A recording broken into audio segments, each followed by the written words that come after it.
Assalamualaikum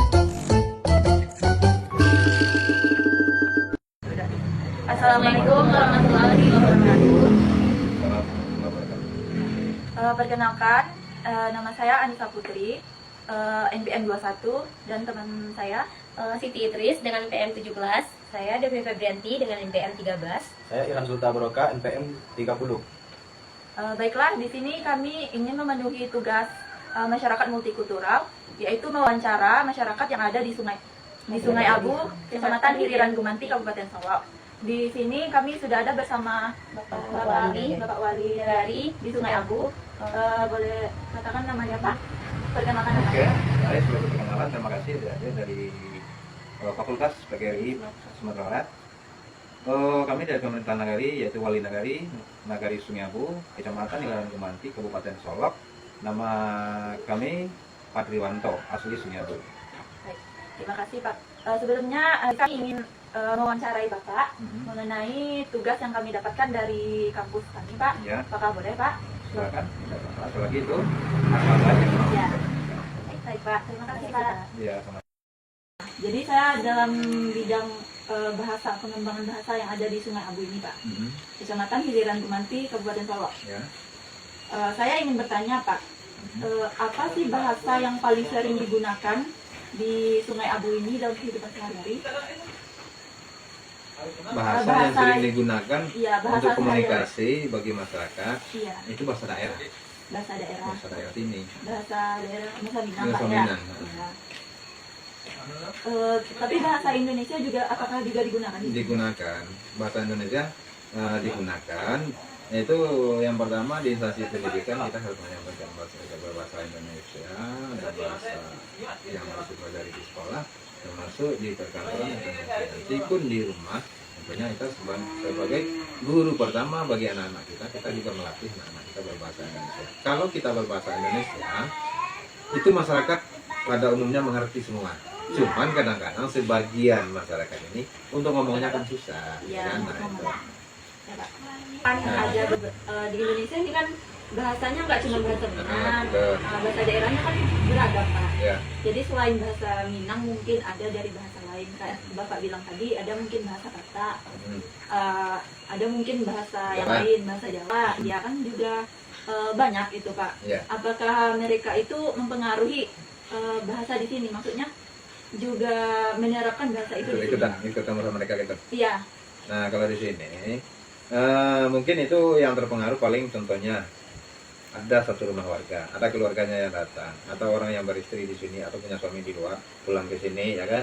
Mungkin di dalam rumah yang satu rumah itu mungkin ada terpengaruh, contohnya bahasa Jawa, mungkin dia belajar juga bahasa Jawa ke orang yang datang tadi. Nah, cuman kalau mereka menetap di sini, itu mereka harus mempelajari bahasa ini karena bagaimana komunikasi dengan orang banyak. Nah, tapi kalau untuk pengaruhnya itu biasanya nggak ada. Nah, jadi palingan itu itu menyesuaikan.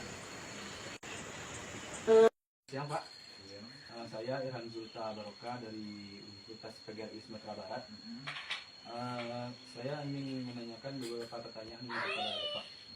Yang pertama, teknologi apa saja yang masuk ke Kelurahan Sungai Abu di Kecamatan Hiliran Gumanti ini? Maksudnya teknologi di bidang. Pertanian, informasi atau komunikasi. Nah, kita jawab dari pertanyaan yang terakhir.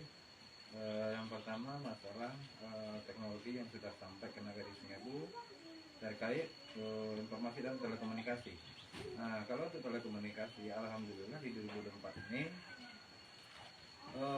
itu berdasarkan proposal kita di tahun 2020 langsung ke Telkomsel Pusat melalui Kementerian dan Kominfo Kabupaten.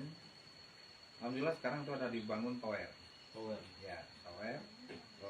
dari Telkomsel. Setelah sampai saat ini jaringannya udah dapat dinikmati masyarakat, cuman masih ada sebagian yang belum dapat jaringan. Contohnya di tempat kita wawancara sekarang itu masih lelet, paling satu garis, kadang-kadang hilang. Tapi kalau yang selebihnya sepanjang jalan ke itu udah dapat dan ada. Assalamualaikum warahmatullahi wabarakatuh. Waalaikumsalam.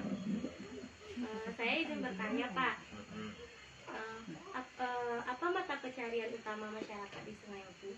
mata pencarian masyarakat di Sungai Abu mayoritas petani semua, termasuk bapak juga petani.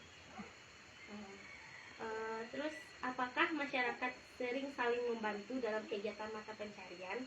Jika iya, bagaimana bentuk bantuannya?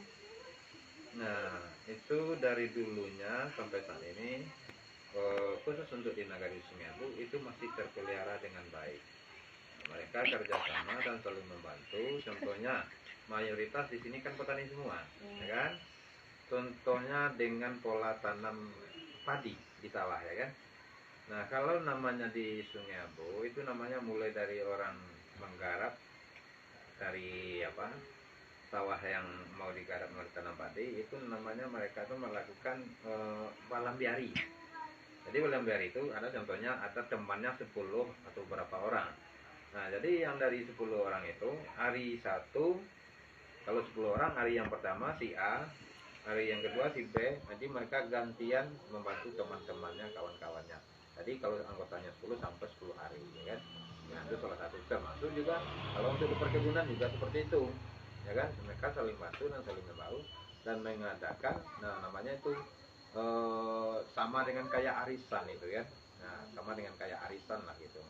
Tapi kalau istilah kampungnya namanya itu balap jari namanya ya. Hari Balap ini jari. ke tempat si A, hari besok ke tempat si B, selanjutnya sampai 10 orang kalau anggotanya 10 orang. Ya, seperti itu. Terus apa harapan Bapak untuk mengembangkan kerjasama masyarakat dalam mendukung mata pencarian? Ya, harapan kita dalam mendukung mata pencarian ya yang jelas saja ini harapan kepada masyarakat ya, ya yang persatuan seperti itu tuh tetap dipertahankan dan kita juga ikut dengan perkembangan teknologi dan dari pemerintahan negara nanti kalau ada nantinya di kelompok-kelompok tani atau di divisi pertanian itu ada yang kita bisa kita usahakan seperti bibit lah, seperti alat pemanen, alat untuk apa namanya. Nah, nanti kita sesuai dengan struktur dan aturan peraturan yang ada, insya Allah kita nanti berusaha membantu untuk melancarkan perekonomian masyarakat.